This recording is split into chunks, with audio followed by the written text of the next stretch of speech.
Hello दोस्तों, आज के इस लेक्चर में हम लोग डिस्कस करेंगे चार्टर एक्ट के बारे में। चार्टर एक्ट ऑफ 1793 के बारे में, 1793 के चार्टर एक्ट के बारे में पढ़ेंगे आज के इस लेक्चर में। यह जो हमारा टॉपिक है चार्टर एक्ट ऑफ 1793, यह बहुत ही इम्पोर्टेंट टॉपिक है। इस टॉपिक से लगभग हर एग्जाम में प्रश्न पूछे ही जाते हैं। तो 1793 का जो चार्टर एक्ट है, इसे हम लोग समझेंगे पॉइंट वाइज, जिसके लिए हमने नीचे कई सारे पॉइंट लिखे हैं, जिसकी सहायता से हम लोग समझेंगे कि 1793 का चार्टर एक्ट क्या है। तो चलिए स्टार्ट करते हैं। सबसे पहले हम लोग डिस्कस करते हैं पहले पॉइंट को। पहला पॉइंट यह कहता है कि कंपनी का शासन 20 वर्षों का बढ़ा दिया गया। मतलब 1793 का जो चार्टर एक्ट है, इसके द्वारा कंपनी का शासन 20 वर्षों का बढ़ा दिया गया। 1773 का जो रेगुलेटिंग एक्ट था,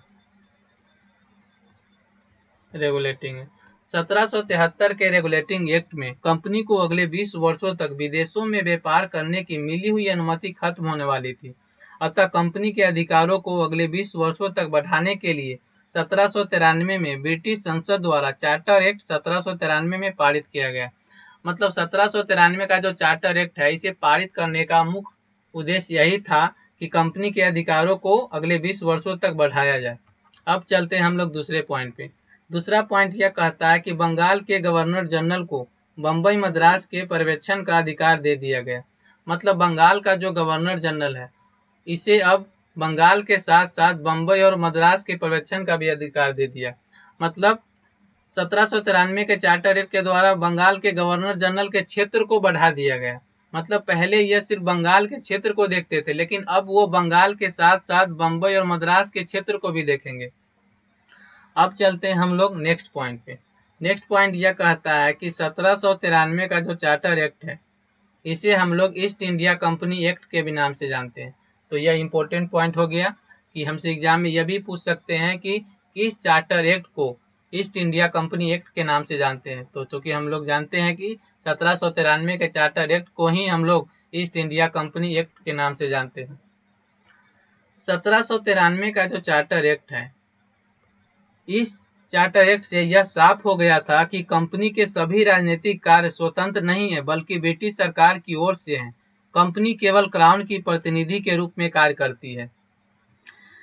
और ये जो हमारा 1793 का जो चार्टर एक्ट है, इसमें दो और महत्वपूर्ण प्रावधान किए गए थे। वो दो कौन कौन से हैं वो भी समझ लेते हैं।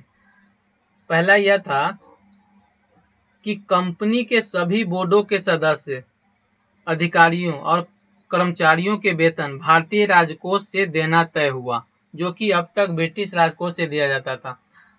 मतलब जो कंपनी के जितने भी बोर्ड थे, उनके जो जितने सदस्य, अधिकारी और कर्मचारी थे, उन सभी का वेतन अब भारतीय राजकोष से दिया जाएगा, लेकिन इससे पहले ब्रिटिश राजकोष से दिया जाता था। पहला प्रावधान। दूसरा प्रावधान यह था कि सभी खर्चों के बाद कंपनी को ब्रिटिश सरकार को सालाना भारतीय राजस्व से 5 लाख रुपए का भुगतान करना होगा।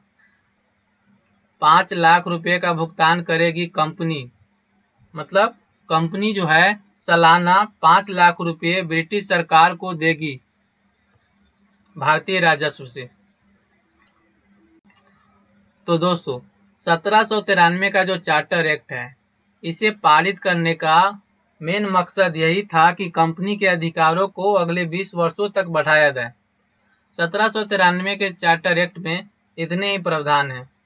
मेन प्रावधान जो थे हमने डिस्कस कर लिया। तो यह था आज का हमारा टॉपिक्स, चार्टर एक्ट ऑफ 1793। तो दोस्तों, आज का ये लेक्चर आपको कैसा लगा, जरूर आप हमें बताएं। अगर आपको यह लेक्चर पसंद आया तो जरूर लाइक, शेयर एंड सब्सक्राइब करें। मिलते हैं अगले वीडियो में, तब तक के लिए धन्यवाद।